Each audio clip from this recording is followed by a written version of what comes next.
The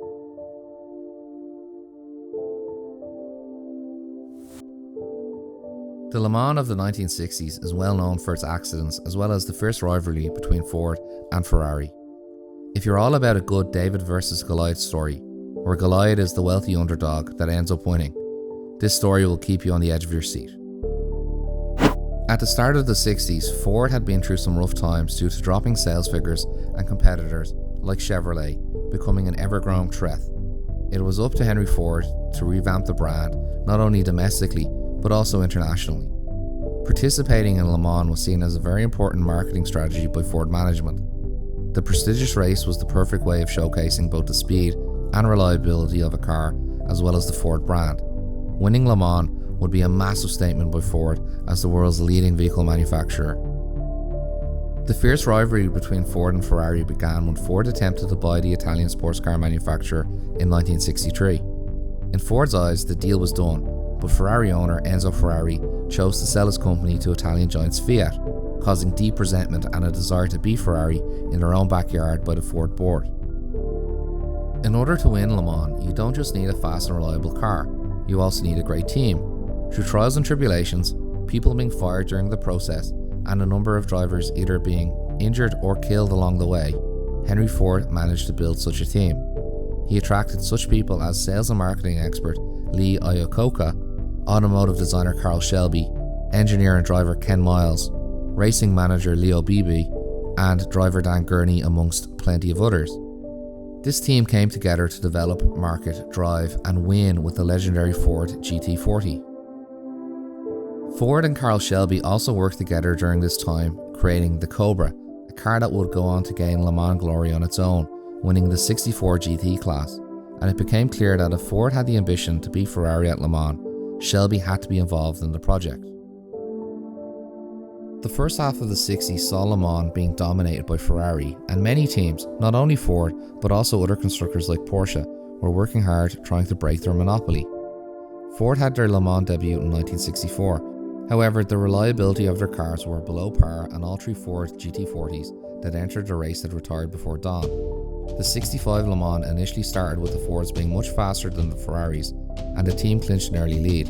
However, the impressive lap times came at a price, as all Fords had broken down before midnight. In next year's race, both Ford and Ferrari entered a large number of cars in order to improve their chances of winning.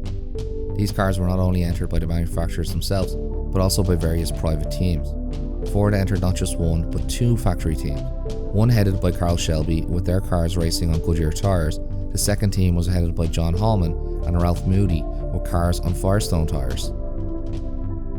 Unlike Ford, who entered the 66 Le Mans well financed and well organised, Ferrari were battling with their own problems ahead of the race. The financially struggling manufacturer were about to be taken over by the Italian automotive giant Fiat. Additionally, the team's number one driver, the English-born John Surtees, quit the team days before the race. For many years, John Surtees and Ferrari team manager Eugenio Dragoni had not been getting along. However, the situation escalated when the Le Mans strategy of using the Ferrari speed caused the Fords to break down keeping up with them, was scrapped and prompted Surtees to quit. After many years of hard work and millions of dollars spent, the 1966 1-2-3 finish for Ford still ended up as a bittersweet chapter in their racing history. There are many theories as to what exactly happened, and this basically is a summary of the most common. In the last hours of the race, it was obvious that Ford could obtain a comfortable 1-2-3 finish. However, in order not to jeopardise this historic result, it was key that the Fords did not start to race one another.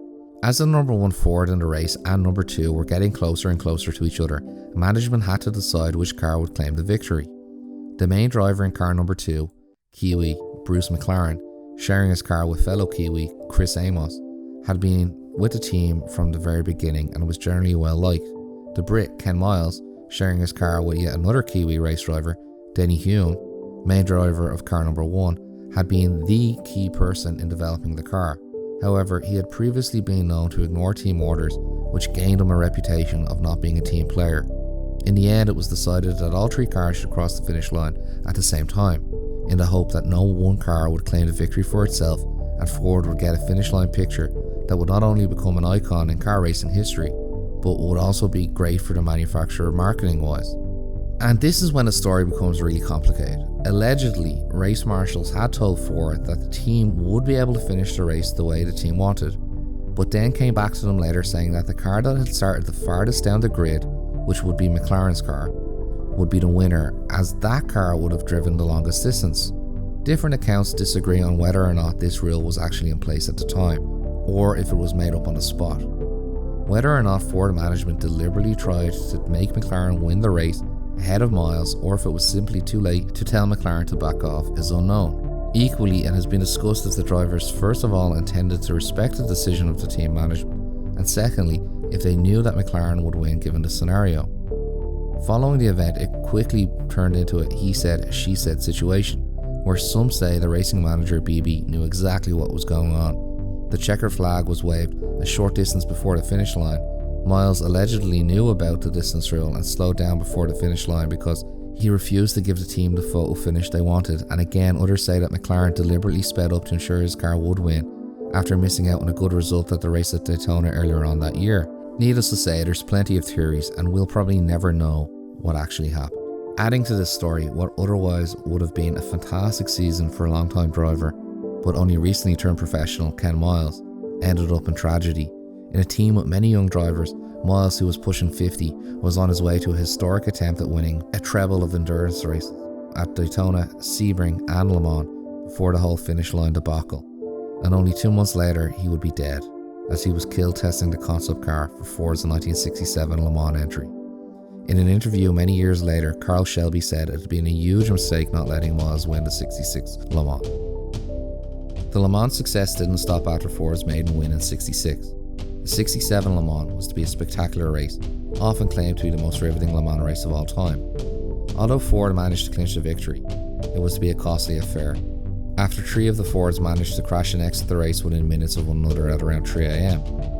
The eventual winners were Dan Gurney and AJ Foyt. Compared to the 66 Le Mans, Ferrari attained a level of redemption by finishing in the 2nd and 3rd place.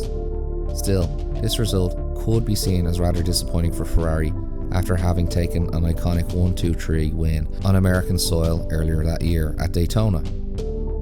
Ford had finally managed to break the Ferrari dominance at Le Mans, and they managed to not only win the 66 and 67 Le Mans races, but also the races in 68 and 69, though none of these wins would be as iconic as the 2 previous wins, nor as controversial as their 66 victory.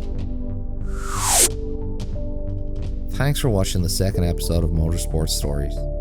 Please let us know what you thought of the episode in the comments below, and if you'd like to see more from Motorsport Stories, please hit the subscribe button.